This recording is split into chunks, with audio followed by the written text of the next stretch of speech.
Hi, my name is Lee Jones, and the story I'll be telling you today is A Native Voice in Higher Education. My hope is that by the end of my story that you'll see staying connected to your indigenous culture isn't a barrier, but it's a strength for success in higher education. For many of us, culture isn't a barrier. It's a foundation of our values and ways of thinking. In our connection to the land and community are strengths, not obstacles.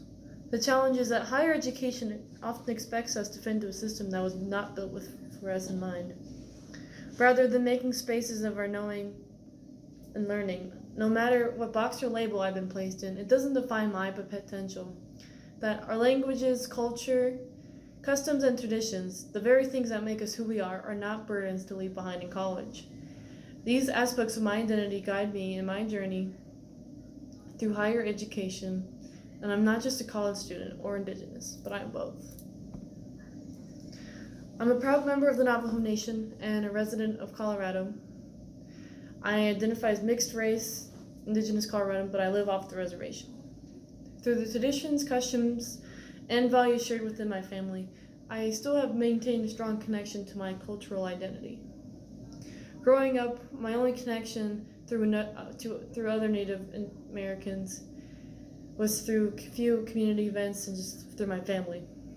And in fact, where I grew up, the neighborhood where I grew up, it was predominantly white neighborhood, so I never felt I could fully express my cultural identity.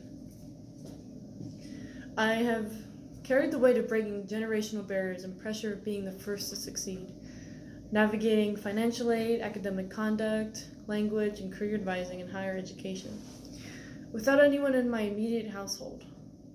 The unspoken expectation to lead and the responsibility of representing my community. I've also wrestled with the constant need to make my family proud, to be a role model for others, to strive for perfection, and to prove that I belong. This is an added weight of being Native in higher education, that we are not the intended audience for these institutions, that too often our culture and ways of knowing are misrepresented or erased in an effort to deny who we are. Living away from my reservation, my family experienced more stability and opportunity than my indigenous community. I didn't grow up rich, but I didn't grow up poor. Yet, like most children, I was shielded from the realities of my family's finances and socioeconomic status. Only realizing it and finding the realities of it through when I compare myself to others, through like classmates, coworkers, or even friends, you start to notice the differences in opportunity and access. I'm constantly aware that members of my tribal group and extended family do not share the opportunities that I've had, particularly when it comes to pursuing higher education.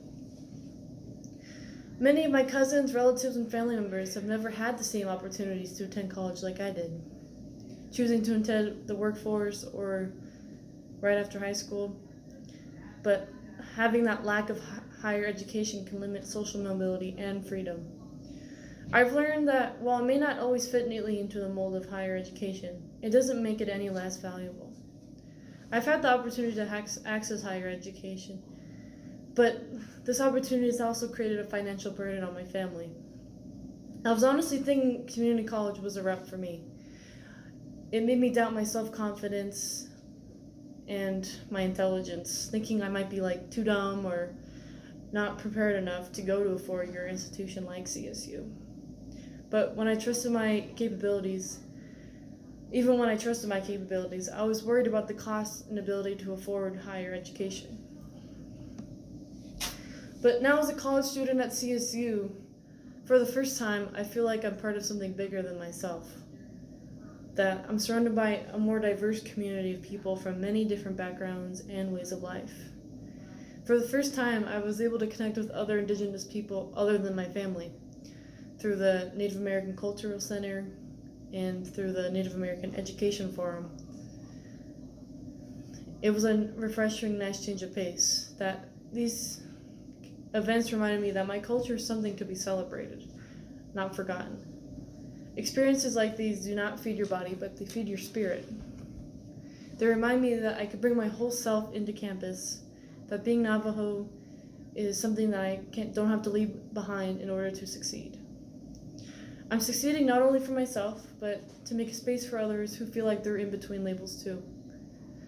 That the songs, the stories, and the way people greeted each other remind me that I'm not alone, and that my identity is something to be proud of, that I'm not an exception, that I'm a continuation. A continuation of ancestors who were denied these opportunities but dreamt of it for me anyway. Thank you.